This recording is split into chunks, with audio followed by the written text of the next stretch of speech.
Hello students, चलिए आज हम लोग पढ़ने वाले हैं अपने कक्षा 10 का पहला क्लास, जो कि हम लोग किताब से शुरू करने वाले हैं, बुक से। और आज ये पहला क्लास, पहला पाठ है अध्याय 1 वास्तविक संख्याएं। इसका अंग्रेजी में नाम है रियल नंबर्स। आपको इंग्लिश भी पता होना चाहिए, थोड़ा बहुत इंग्लिश की जानकारी रखनी चाहिए, ठीक है। बहुत ही बेहतरीन तरीके से हम लोग पढ़ने वाले हैं ये वाला पाठ, और हर पाठ को एक अच्छे और अलग अंदाज में हम लोग पढ़ेंगे और एक एक पॉइंट समझते हुए चलेंगे। मैं आपको इन सभी वीडियोस में हर एक प्रश्न बताऊंगा करके, बोर्ड पर हल करके हर एक क्वेश्चन बताऊंगा, ठीक है ना। चलिए शुरू करते हैं।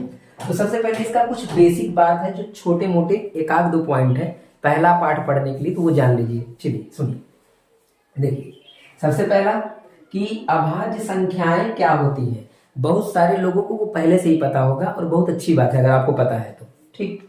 देखिए अभाज्य संख्याएं इंग्लिश में बोलते हैं प्राइम नंबर्स, ऐसी संख्याएं जो एक या स्वयं से पूर्ण विभाज्य हो, ठीक है। एक या स्वयं से पूर्ण विभाज्य हो, वो एक या स्वयं के अलावा दूसरे से कटेंगे नहीं। कहने का मतलब सिंपल है, ऐसी संख्या जो खुद से कटे अगर एक को छोड़ दिया जाए तो। जैसे एग्जाम्पल में क्या है, जैसे 2, 3, 5, 7, 11, 13, 17, 19, ये मैंने यहां तक पूरा 101 तक लिखवा दिया है। 101 तक मैंने इसलिए लिखवाया है क्योंकि आपको कुछ आगे तक के संख्याओं का जरूरत पड़ने वाला है, जो कक्षा 10 में जो प्रश्न है कुछ उसमें जरूरत पड़ेगा। तो मैं तो कहूंगा कि अगर आप पूरा याद कर लेते हैं तो बहुत अच्छी बात है, लेकिन अगर आपको पूरा नहीं याद होता तो मैं आपको एक रेंज बता देता हूं, उतना जरूर आप याद कर लीजिए। कितना? देखिए आप कम से कम इसको इतना जरूर याद करिए, और एक नंबर और है 101, इतना याद रखिए, क्योंकि इतना का काम आपको कहाँ पढ़ने वाला है, आपके सवालों में। जो आपके बुक का सवाल है आपको 101 और ये 29 तक का जरूरत पड़ने वाला है, ठीक है। इतना जरूर याद कर लीजिएगा।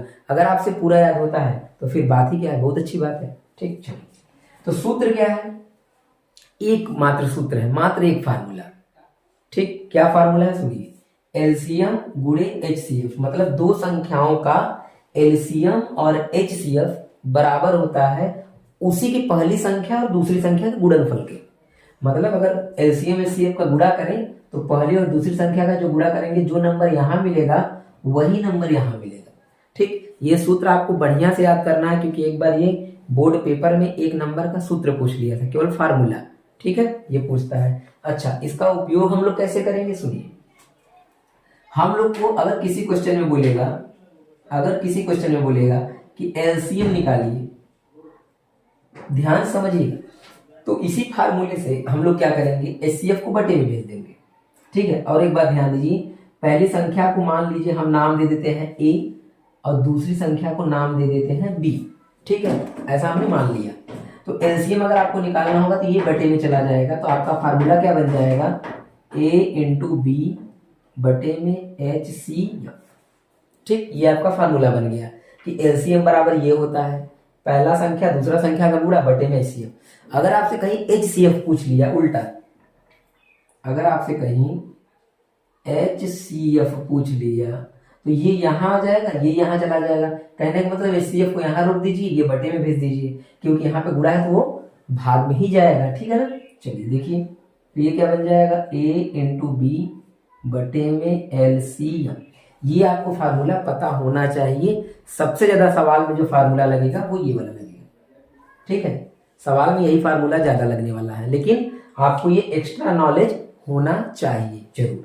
अच्छा, एक और छोटी सी बात, अगर किसी सवाल में आपको ऐसा बोल दे कि पहली संख्या इतना दिया है, उसका एलसीएम एचसीएफ दिया है और दूसरी संख्या पूछ ले, तो जब भी कभी सवाल में ये दूसरी संख्या पूछेगा तो इसको निकालना है, इसको बटे में भेज दीजिए, इसको इसके बटे में भेज दीजिए। मतलब बी निकालना है तो ए इसके नीचे चला जाएगा, तो दूसरी संख्या को हमने बी लिखा है तो बी हमने लिख दिया बराबर में एलसीएम इंटू एचसीएफ और बटे में ए। कभी कभी ऐसा पूछ लेता है, लेकिन आपके बुक में नहीं पूछा है। बोर्ड पेपर में एक बार ये क्वेश्चन ऐसा आया था कि दूसरी संख्या बताइए, तो ये वाला फार्मूला हम इस्तेमाल कर लेंगे, ठीक है ना। लेकिन आपको पूरा फार्मूला कौन सा इस्तेमाल करना है, ये वाला जो आपके बुक में है, ये वाला ज्यादा इस्तेमाल करना है, ठीक। तो ये रहा इसका पूरा बेसिक नॉलेज, आपको इतना बात पता होना ही चाहिए। चलिए अब आगे देखते हैं सवालों को कि कौन कौन से सवाल कैसे होंगे। बिल्कुल एक एक पॉइंट मैं आपको समझाऊंगा। ठीक है, शुरू करते हैं। चलिए अब इन सवालों को देखते हैं, ध्यान सुनिएगा। इस सवाल में क्या करना है आपको, पहले सवाल में 5 प्रश्न है। सबसे पहला प्रश्न है कि अभाज्य गुणनखंड करना है हमको ना। क्वेश्चन आपको दिख रहा होगा, नीचे देख लीजिएगा, ठीक है। क्वेश्चन पढ़ लीजिए, क्या करना है, अभाज्य गुणनखंड निकालना है। सबसे पहले क्या करेंगे, जो 140 लिखा है इसको हम जैसे एलसीएम नहीं निकालते हैं, लस, हम लोग जब 4-5 में पढ़ते थे तो वैसे लस निकालते थे ना, इस प्रकार से देखिए। जैसे 140 है, इसका हम लोग ऐसे खंड करते हैं 2 से कितनी बार में, 2 सते 14, 0 वैसे ही लिख लेते हैं। फिर 2 से काटेंगे कितना आ जाएगा 35, फिर 2 से नहीं कटता तो फिर 5 से काटते हैं 7 बार में, और फिर 7 से काटते हैं 1 बार में। ये काटने का तरीका था। तो जो ये साइड में निकलता है नंबर, इसी को बोला जाता है अभाज्य गुणनखंड। अभाज्य गुणनखंड, तो हमको सबको ऐसे ही करना है, ठीक। लेकिन अगर आप चाहें तो ऐसे न करके थोड़ा सा दिमाग लगाएंगे तो डायरेक्ट भी कर सकते हैं। जैसे देखिए मैं आपको बताता हूँ, सुनिए। जैसे 140 है, ठीक, तो मैं अगर 2 से 140 को काटूंगा तो कितना आएगा, 70 आएगा, क्योंकि 140 का आधा 70 होता है। फिर 70 को 2 से काटिए कितना आ जाएगा 35, फिर 35 को 5 से काटिए कितनी बार में, 7 बार में, और फिर 7 को काट देंगे तो क्या हो जाएगा, वो खत्म हो जाएगा। तो ऐसे भी कर सकते हैं आप, थोड़ा सा दिमाग अगर लगाएंगे तो। नहीं तो वो वाला तो है ही। तो आपको इन सभी नंबर्स को गुणा के रूप में ऐसे लिख लेना है। ये हो गया आपका अभाज्य गुणनखंड। लेकिन इसको एक रूप में और लिखते हैं, जैसे कि 2 बार आया तो 2 का क्या कर देंगे स्क्वायर, ठीक, फिर इंटू 5 इंटू 7। ये हो गया आपका पहला अभाज्य गुणनखंड। और ये क्वेश्चन 2024 में या 25 में पहला या दूसरा क्वेश्चन था, बहुविकल्पी क्वेश्चन एमसीक्यू में, ठीक। आइए अब 156 तो आप मुझे लगता है कर लेंगे, बिल्कुल बहुत आसान है, आराम से कर लेंगे। मैं आपको बता देता हूँ एक ये वाला 5005, ये भी आप कर लेंगे, ठीक है ना। मैं आपको ये बताता हूँ, ये आपका बहुत आसानी से ये वाला हो जाएगा। सुनिए 5005 को कैसे करेंगे। एक तो ये तरीका है कि हम यहाँ पे लिख के कर लें, ठीक। जब कोई बड़ा नंबर आएगा तो ऐसे ही करना है, क्योंकि बड़े नंबर में थोड़ा सा कम दिमाग काम करता है, वो वाला डायरेक्ट वाला थोड़ा दिक्कत करता है। तो हम लोग ऐसे ही करेंगे बड़े नंबर में, ठीक है। चलिए देखिए, तो इसको सबसे पहले किससे काटा जाए, तो 2 से तो कटेगा नहीं। जो अभाज्य संख्याएं जो लिखवाए हैं उसी से कटेगा सब ना। तो पहले 2 से नहीं कटेगा, 3 से नहीं कटेगा, आप 5 से काटेंगे। 5 एकम 5, 00, 5 एकम 5, कट गया। फिर इसके बाद आपको चेक करना पड़ेगा 7 से देखिए कट रहा है कि नहीं। तो 7 से काटेंगे, 7 एकम 7, बचा 3, इसको दे दीजिए 30, 7 चौके 28, और 2 इसको दे दीजिए 21, 7 त्रिक 21, कट गया, ठीक। फिर 7 से काटिए, कटेगा, 7 दूनी 14, 3 बच जाएगा, नहीं कटेगा। इसका मतलब अब हमको क्या करना पड़ेगा, बढ़ाना पड़ेगा नंबर। 7 के बाद क्या आता है, 11 आता है, 11 से काटेंगे एक बार में, 3 बचेगा, इसको दे दीजिए 33, 11 3 33, और 13 खुद से कटता है, 13 एकम 13, हो गया 5 7 11 13। तो ये आपका जो ब्रेक हुआ ये किसमें टूटा है, 5 में, 7 11 13, ठीक।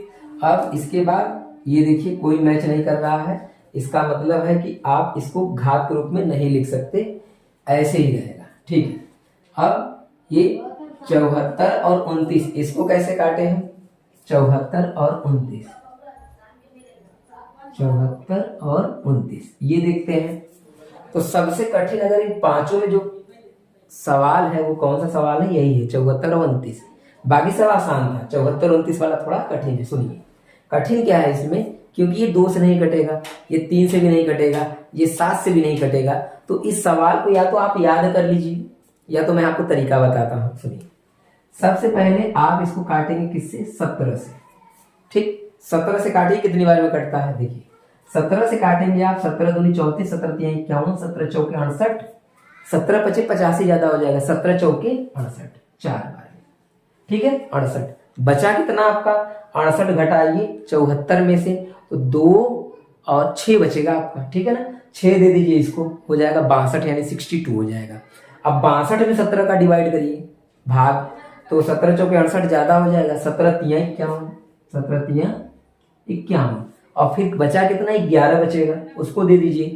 तो 11 9 को देंगे तो 119 हो जाएगा, तो 17 7 119, 17 सत्ते 119 कट गया, 17 से कटा, 17 के बाद ये सीधा किससे कटेगा,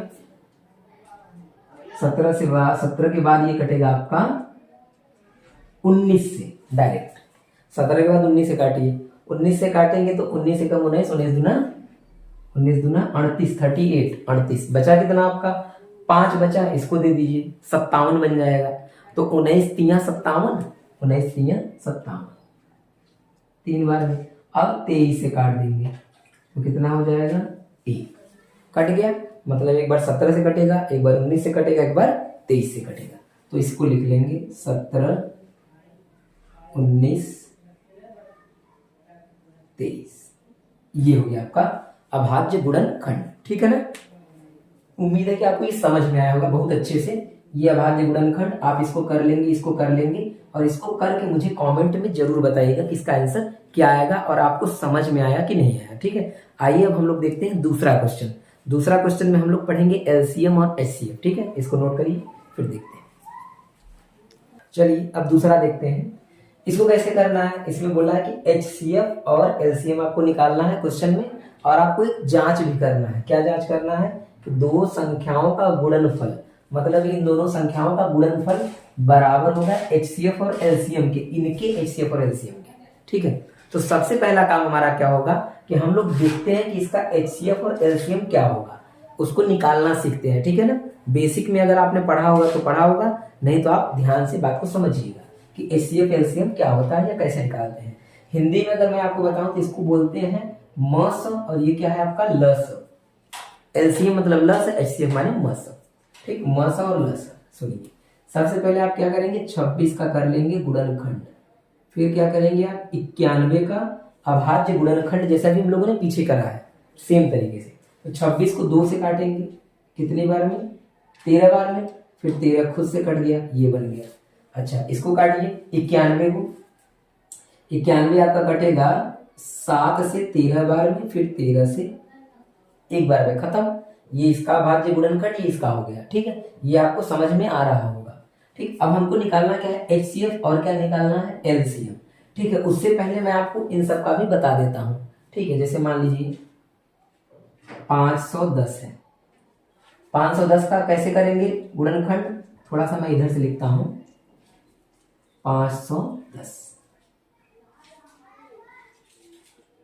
ठीक। देखिएगा अब इसको काटिए, 2 से काटेंगे 510 को तो कितना आ जाएगा, 2 से काटेंगे तो आ जाएगा 510 255, 255 आएगा। फिर 255 को हम 5 से तो नहीं काट सकते, 3 से काटेंगे। जब 255 को 3 से काटेंगे तो बल्कि आपको मैं यहाँ काट के बता देता हूँ, तब आपको और भी अच्छे से क्लियर होगा।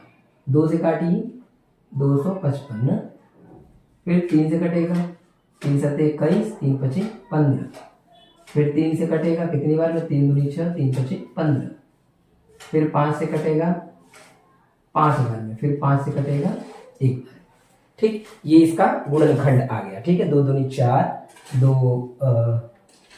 255 यहाँ आएगा ना, सॉरी 255 यहाँ आएगा, छोटी सी गलती हो गई, ठीक। यहाँ पे तब क्या आ जाएगा, 2 से नहीं कटेगा, 3 से कटेगा, 3 अठे 24, 2 दे देंगे, 1 दे देंगे इसको, और 3 पचे 15, 85 आ जाएगा। जब 85 आएगा तो फिर इसको हम काटेंगे किससे, 85 है तो 5 से काटते हैं, 5 से काटेंगे कितनी बार में 17 बार में, और 17 से सबको पता है 17 खुद से ही कटता है, ठीक। ये इसका अभाज्य गुणनखंड होगा, ठीक है। तो कोई बड़ा नंबर आ जाए या दुविधा वाली बात हो तो उसको जरूर ऐसे चेक कर लीजिएगा। तो इसका क्या आ जाएगा आपका 2 3 5 और 17, ये इसका अभाज्य गुणनखंड हो गया, ठीक। अच्छा अब 92 का करिए, 92 का करते हैं। तो 92 को जब हम 2 से काटेंगे तो क्या आएगा, आइए इसको भी देख लेते हैं साइड में। 92 को 2 से, जब 2 से इसको काटेंगे 2 चौके 8, ठीक है। 1 बचेगा उसको दे दीजिए, 2 छक्के 12, 2 दूनी 4 और 2 तिहाई 6, और 23 से कट जाएगी खुद, तो 2 और 2 और 23, ये हो गया अभाज्य गुणनखंड। अगर कोई नंबर 2 बार आया हो तो हम उसको घात के रूप में लिख देते हैं, जैसे ये बन जाएगा 2 का स्क्वायर इंटू 23। इसी तरह से अगर इसको करें 336 को, इसका भी गुणनखंड हम लोग कर सकते हैं। ध्यान समझिए, देखिए 336 करिए गुणनखंड तो क्या आएगा। सबसे पहले इसको यहाँ पे नीचे कर लेता हूं।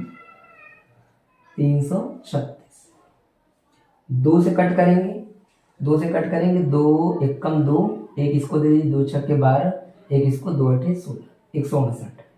2 से 8 बार में, 4 बार में, फिर 2 से 2 चौके 8, 2 दूनी 4, फिर 2 से कितनी बार में, 2 दूनी 4, 2 एक कम 2, फिर 3 से 7 बार में और 7 से 1 बार में।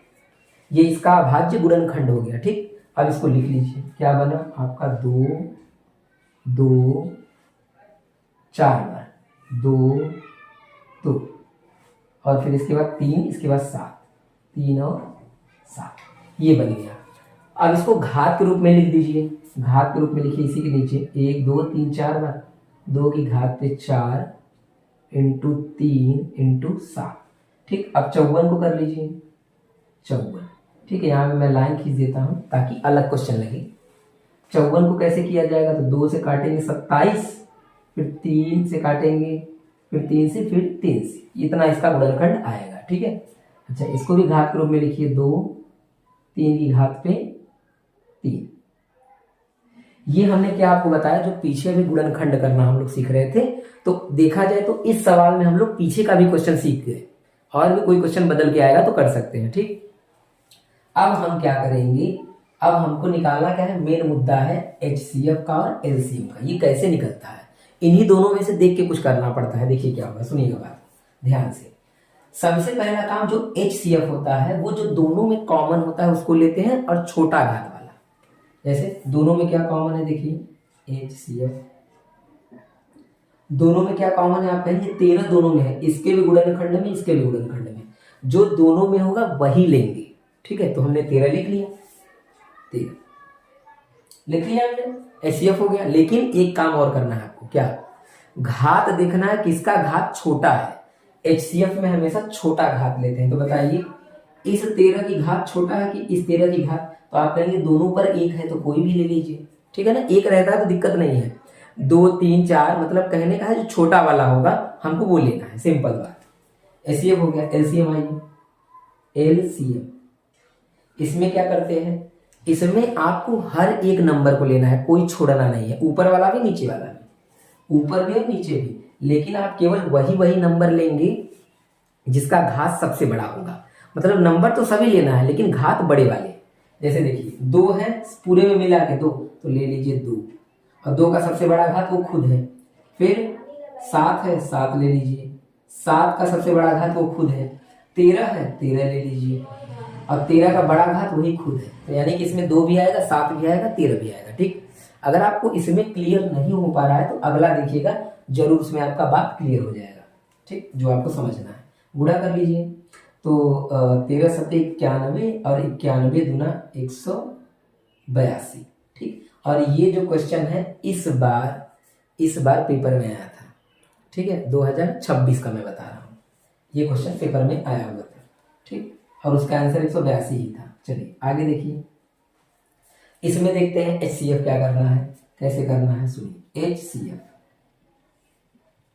HCF क्या होता है, जो दोनों में कॉमन हो। तो आप देखिए इसमें और इसमें क्या मिल रहा है, तो आप कहेंगे दोनों में 2 है, तो 2 लिख लीजिए, लिख लिया हमने। अब जो छोटा घात होगा HCF में, छोटा घात, छोटा कौन है, ये 2 की घात 2 की 2 की घात 1, तो ये वाला छोटा है तो उसको हमने लिख लिया, हो गया आंसर।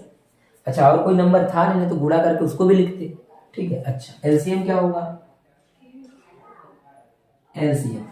LCM वो नंबर होगा जो सब में हो। कहने का मतलब है सब में, सॉरी सब में मतलब कि आपको कोई भी नंबर छोड़ना नहीं है, सब नंबर लेना है। जैसे आप देखिए 2 है ना, 2 को लीजिए, लेकिन कौन सा घात, बड़ा घात, बड़ा। ठीक, सबको लेना है, कोई नहीं छोड़ना है। 3 है, 3 को भी लेना पड़ेगा, बड़ा घात वो खुद है। 5 है, 5 को लीजिए, बड़ा घात वो खुद है। 7 है, 17 है, 17 लीजिए। ठीक है, और क्या है 23। कहने का मतलब इसमें कोई नंबर छोड़ना नहीं है, सबको लेना है। ठीक, ये हो गया। अब क्या करना है, इसका बस गुणा कर लेंगे। गुणा कैसे होगा सुनिए, देखिए जैसे कि गुणा हम अपने हिसाब से कर सकते हैं। ये 4 बन जाएगा, ठीक, 4 और 5 3 15 और 17 का 23 में गुणा कर लिया जाए। 17 का 23 में गुणा कर लिया जाए तो आइए मैं नीचे कर देता हूं। 23 में 17 का गुणा, 17 3 51, बचा कितना 5 हासिल, और 17 दूना 34, 34 और 5 कितना हो गया 39, 34 और 5 39 मतलब 391। ठीक है, अब क्या करेंगे, ये हो गया हमारा गुणा। अब क्या किया जाएगा, अब 15 चौकी 60 इंटू 391। अब इसका इसमें गुणा कर दीजिए, आंसर आ जाएगा। कैसे आएगा सुनिए, जीरो वैसे ही लिख लेंगे, 6 का 1 में 6, 6 9 54, हासिल कितना आया 5 और 6 3 18 और 5 23, 23 460, ये रहा आंसर। ठीक, ये एलसीएम हो गया। तो देख रहे हैं आप एचसीएफ आराम से निकल जा रहा है, एलसीएम में थोड़ा बहुत आपको गुणा करना पड़ेगा। आइए यहाँ पे देखते हैं, सुनिए क्या होगा एचसीएफ, आप बताइए। एचसीएफ इसका क्या होगा, जो दोनों में मिलेगा, तो दोनों में क्या मिल रहा है, दोनों में 2 मिल रहा है और छोटा घात कौन है 2, ठीक, छोटा घात 2 है। दोनों में 3 मिल रहा है कि नहीं मिल रहा है, छोटा घात कौन है वही ऊपर वाला 3, क्योंकि इसके ऊपर घात क्या है 1 है। ठीक, अच्छा और कुछ नहीं मिल रहा है, बस यही, तो इसका गुणा कर देंगे, ये हो गया हमारा एचसीएफ। ठीक, अब एलसीएम देखिए, एलसीएम क्या है, एलसीएम जो मतलब सब में हो, हमको सब चाहिए, हमको हर एक नंबर लेना है एलसीएम में। तो आप देखिए 2 यहाँ है, 2 ले लीजिए, और कौन सा घात लेंगे आप, बड़ा वाला। उसके बाद 2 ले लिया हमने, 3 ले लीजिए, बड़ा घात कौन है, ये वाला ये वाला ये वाला, 3 की घात 3 और 7, ठीक, ले लिया हमने, कोई नंबर नहीं छोड़ा हमने, सब ले लिया। बड़ा बड़ा घात, एचसीएफ में छोटा घात और एलसीएम में बड़ा घात, गुणा कर लीजिए, कितना आ जाएगा, ये हो जाएगा आपका 16 और ये हो जाएगा आपका 27 और ये हो जाएगा 7। ठीक है, सबका गुणा करिए, उत्तर आ जाएगा। ठीक है, गुणा आप लोग कर लेंगे बिल्कुल आराम से। तो ये रहा पूरा आपका एलसीएम और एचसीएफ। एक बात छोटा सा और बचा है लास्ट में, क्या, ये जो जांच करना है, ये वाला जो चेक करना है, ये क्या है, तो आइए मैं इसमें आपको बता देता हूं, बाकी आप इसको खुद कर लेंगे अपने आप से। ठीक है, देखिए, तो सबसे पहले 2 संख्याओं का गुणनफल निकालिए। तो क्या लिखेंगे, लिखेंगे जांच करके लिख लीजिए, जांच, क्योंकि हम लोग अब चेक कर रहे हैं। लिखेंगे 2 संख्याओं का गुणनफल। 2 संख्याओं का गुणनफल मतलब कौन कौन सी संख्या है, 26 और 91, यही तो आपकी 2 संख्याएं हैं, 26 और 91। ठीक है ना, इन 2 संख्याओं का गुणा करिए, गुणा करेंगे कितना आ जाएगा, तो 26 और 91 का गुणा यहाँ पे मैं कर देता हूं। ठीक, 91 और 26, तो 6 एकम 6, 6 9 54, ठीक, 2 एकम 2 और 2 9 18, जोड़ लीजिए 6 6 8 5 13, एक आ गया यहाँ से 23 66, 23 और 66, 23 और 66। ठीक है, अब आपको क्या करना है, बराबर ये आना चाहिए, तो एलसीएम उसको भी निकालिए अलग से, एचसीएफ इंटू एलसीएम। तो एचसीएफ हमने कितना निकाला है इसमें, एचसीएफ 13, एलसीएम कितना है 182, गुणा कर लीजिए। जब इसका गुणा करेंगे 13 दूनी 26 और 13 अट्ठे 104 और 2, 104 और 2 106। ठीक, हासिल कितना आया 10 आया, हासिल ना, हासिल 10 आया, और 13 कम 13, 13 और 10 23। कहने का मतलब ये है कि आपका जो 2 संख्याओं का गुणनफल होगा वही एचसीएफ और एलसीएम का भी गुणनफल होगा। यही हमको क्या करना था, चेक करना था, जांच करना था। तो हम लास्ट में लिख सकते हैं क्या, ऐसे लिख सकते हैं, अतः ए इंटू बी, ए मतलब दो ए इंटू बी मतलब दो संख्याओं का गुणनफल ना, आप हिंदी में भी लिख सकते हैं। और HCF इंटू LCM, ये हो गया सिद्ध, मतलब एक प्रकार से इसको सिद्ध करना था। तो ए इंटू बी मतलब दो संख्याओं का गुणनफल बराबर है HCF और LCM के गुणनफल के, इससे हमने प्रूव कर दिया। अगर आप चाहें तो केवल यही भी लिख सकते हैं, तब भी आपका काम हो जाएगा। ठीक है, तो इस तरह से जैसे इसका मैंने बताया, आप इसका भी कर लीजिएगा, आप इसका भी कर लीजिएगा। यही काम करना है। क्या करना है सुन लीजिए, 510 और 92 का गुणा करेंगे तो ये आपका दो संख्याओं का गुणनफल आ जाएगा। ठीक है ना, और HCF मतलब 2 और LCM मतलब ये 23 460 का गुणा कर देंगे तो आपका LCM और HCF का गुणा आ जाएगा। तो जांच हो जाएगा, दोनों बराबर आना चाहिए, जैसे यहाँ पे दोनों बराबर आया। ठीक है, तो इस तरह से हमने LCM और HCF का इसमें जितना सवाल था सब कर लिया। अब तीसरा जो क्वेश्चन है उसमें भी LCM और HCF दिया हुआ है, उसको भी देख लीजिए। चलिए देखते हैं तीसरा सवाल। देखिए तीसरा सवाल में क्या करना है, आपको केवल HCF और LCM ज्ञात करना है और कुछ भी नहीं करना है, जांच वांच नहीं करना है। ठीक है, देखिए क्या करना है। तो ये तीन तीन पद है इसमें, तो तीनों मैं आपको बताता हूँ, समझिएगा बात को। ठीक है, जैसे देखिए 12 है, 12 को गुणनखंड करिए, भाज्य गुणनखंड, 2 से कटेगा, कितना आएगा 6, फिर 2 से काटेंगे 6, 3 और 3 से कट गया, तो इसको घात के रूप में लिख लेंगे, 2 का स्क्वायर 3। ठीक है, ये तो आपको समझ में आ ही रहा होगा। 15 को क्या कर लेंगे, 15 को कर लेंगे 3 इंटू 5। ठीक, और 21 को क्या कर लेंगे 3 इंटू 7। ठीक, अब हमको क्या निकालना है HCF और क्या निकालना है LCM। तो HCF क्या होगा, जो सब में मिलेगा, जो सब में मिलेगा, जो सब में कॉमन होगा। तो इसमें सब में क्या है 3 है, 3 है, 3 है, सब में 3 है, तो हमने 3 ले लिया HCF में। ठीक है, और कुछ है नहीं, छोटा घात लेना है तो छोटा घात तो यही होगा, क्योंकि सबसे छोटा 3 ही है, 3 की घात पर 1 है। अच्छा, LCM में आइए।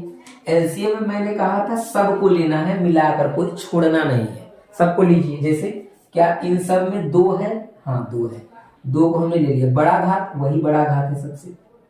फिर 3 है, हाँ 3 का बड़ा घात कौन है, 3 ही है, क्योंकि 1 1 1 सब पे है, तो वही बड़ा घात होगा उसका। ठीक है, अच्छा 5 अकेले हैं, फिर उसके बाद 7 अकेले हैं।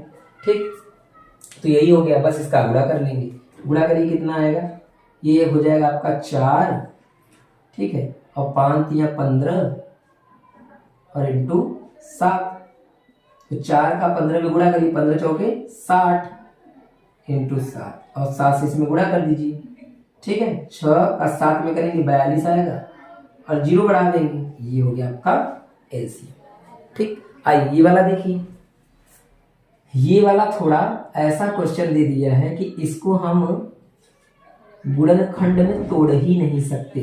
क्यों जानते हैं, क्योंकि आप थोड़ा याद करिए, मैंने आपको अभाज्य संख्या लिखवाया था, जो 17 23 और 29 ये खुद सब के सब अभाज्य हैं, किसी से नहीं कटता। लेकिन हाँ, अगर आप चाहें तो इसको ऐसे लिख सकते हैं, क्या लिख सकते हैं 1 इंटू 17, समझने के लिए ना, केवल समझने के लिए। आप नहीं भी लिखेंगे तो कोई दिक्कत नहीं है ना, 1 इंटू 23 और 1 इंटू 29, आप चाहें तो 17 23 29 भी लिख सकते हैं। ठीक, तो HCF क्या होगा, एक लिखने से आपको देखिए फायदा क्या होगा, एक लिखने से ये फायदा होगा कि जब HCF में कहीं कुछ नहीं कॉमन होता, सब में एक कॉमन होता है। कहीं कुछ नहीं मिलता तो क्या मिलता है, हमेशा एक। ठीक है ना, क्या लिख लेंगे यहाँ पे HCF में एक, क्योंकि कुछ नहीं था तो हमने 1 1 ले लिया, और 1 तो कहीं भी ले सकते हैं गुणा करके, कोई दिक्कत नहीं है। ठीक, LCM क्या होगा, LCM सबको मिला के लेंगे, यानी इसका LCM हो जाएगा 17 23 29, और गुणा आप लोग कर ही लेंगे, कोई दिक्कत नहीं है। ठीक है ना, सबको लेना पड़ेगा क्योंकि इसमें कोई और है ही नहीं, यही 3 नंबर थे, तीनों को ले लिया हमने। आइए इसको देखते हैं, 8 को 9 को और 25। तो 8 किस में टूट जाएगा, 2 इंटू 2 इंटू 2 में। ठीक, इसको कर सकते हैं हम 2 का क्यूब। 9 को क्या कर सकते हैं 3 इंटू 3 में, ये बन जाएगा 3 का स्क्वायर, और 25 क्या हो जाएगा 5 इंटू 5, ये हो जाएगा 5 का स्क्वायर। ठीक है, ये बन गया। अब HCF क्या होगा आप बताइए, क्या सब में कुछ मिल रहा है? आप कहेंगे कुछ नहीं मिल रहा है, लेकिन एक तो हो सकता है ना, तो एक ले लीजिए। जब कुछ ना मिले तो एक ले लिया करिए। क्यों? क्योंकि सबके बगल में एक छुपा हुआ है। ठीक है, तो HCF क्या हो जाएगा आपका? एक हो गया। एलसीएम क्या होगा? एलसीएम क्या होगा? हमको सब नंबर को लेना है, कोई नहीं छूटना चाहिए। तो 2 है, 2 ले लीजिए। 2 की घात पे 3 को भी लेना पड़ेगा। बड़ा बड़ा नंबर, बड़ा घात मतलब सब, मतलब वही लेना पड़ेगा, कुछ नहीं छूटेगा। मल्टीप्लाई कर दीजिए। गुणा करेंगे कितना आएगा? ये 8, ये हो जाएगा आपका 9, ये 25। गुणा कर देंगे 25 अट्ठे 200, और 200 का गुणा 9 दूनी 1800 आएगा क्या? नहीं, 1800। 25 का 8 में करेंगे 200, और 9 का कर देंगे 200 में 1800। क्लियर? ये रहा आपका पूरा एलसीएम और एचसीएफ खत्म। अब एलसीएम एचसीएफ खत्म हो गया। अब जो क्वेश्चन बचा है उसको देखते हैं कि क्या क्वेश्चन है। ठीक है, चलिए आइए देखते हैं क्वेश्चन नंबर 4। 3 तक क्लियर हो गया वो। चलिए अब देखते हैं क्वेश्चन नंबर 4 और क्वेश्चन नंबर 6। ध्यान सुनिएगा, दोनों क्वेश्चन सेम है, बिल्कुल भी अंतर नहीं है। आप देख भी सकते हैं। एचसीएफ इन दोनों का 9 दिया है और एलसीएम इन दोनों का पूछ रहा है। एचसीएफ इन दोनों का 15 दिया है, एलसीएम इन दोनों का पूछ रहा है। तो मैं आपको एक बता देता हूं, ऊपर वाला और नीचे वाला आप जरूर कर लेंगे। ठीक है ना? ये इंपॉर्टेंट क्वेश्चन है, वेरी इंपॉर्टेंट क्वेश्चन है। ये क्वेश्चन आपको बिल्कुल आना ही चाहिए। सुनिए ध्यान से। जैसा कि अभी मैंने सूत्र आपको लिखवाया था कि एचसीएफ दे के एलसीएम पूछे तो फार्मूला याद होगा आपको, वही मैं लिखता हूँ। ठीक है ना? ये आपका हमेशा पहला पद होता है, ये दूसरा पद होता है, और ये दोनों में हमेशा सेम रहता है। ठीक है, देखिए तो क्या पूछ रहा है आपसे? एलसीएम पूछ रहा है, तो लिखेंगे एलसीएम बराबर पहला पद इंटू दूसरा पद, मतलब ए इंटू बी बटे में HCF। ठीक, यही फार्मूला मैंने आपको बताया था, इस्तेमाल होगा इसमें भी और इसमें भी। ठीक, मानों को रखिए। एलसीएम निकालना है। ए का मान कितना है आपका? 306। बी का मान कितना है? 657, और बटे में क्या है आपका? 9, मतलब HCF कितना है? 9। इसके नीचे हम लोग कर देंगे। ये क्वेश्चन ज्यादातर आपको बहुविकल्पी में पूछा जाता है, ज्यादातर क्वेश्चन। ठीक है ना? कट कर देंगे इसको, कटेगा कितना आ जाएगा? 34 आ जाएगा। ठीक, और ये क्वेश्चन का आंसर मुझे याद हो गया है, मैं इतनी बार इसको बता चुका हूं। 22, 33 और 8। ठीक है, ये आंसर हो गया इसका। गुणा आप कर लीजिएगा, ये आपका एलसीएम निकल गया। सेम तरीके से आपको ये वाला क्वेश्चन करके मुझे कमेंट में बताना है इसका आंसर क्या आएगा। बिल्कुल ठीक है ना? अगर आप ये बताते हैं आंसर तो मैं जान जाऊंगा कि आप क्वेश्चन लगा रहे हैं, क्वेश्चन कर रहे हैं। ठीक है, चलिए तो आज के लिए इतना काफी है, नहीं तो वीडियो थोड़ा ज्यादा लंबा हो जाएगा। अब हम लोग मिलेंगे अगले वीडियो में और इसके आगे के प्रश्नों को करेंगे। हाँ, जो क्वेश्चन छूटा है 4 और 5 वाला ना, तो मैं 5 को बताऊंगा अगले वीडियो में। 6 तब तक आप करके रखिएगा। ठीक है, थैंक यू, धन्यवाद। अगर वीडियो अच्छा लगा तो वीडियो को लाइक जरूर कर दीजिएगा। ठीक है।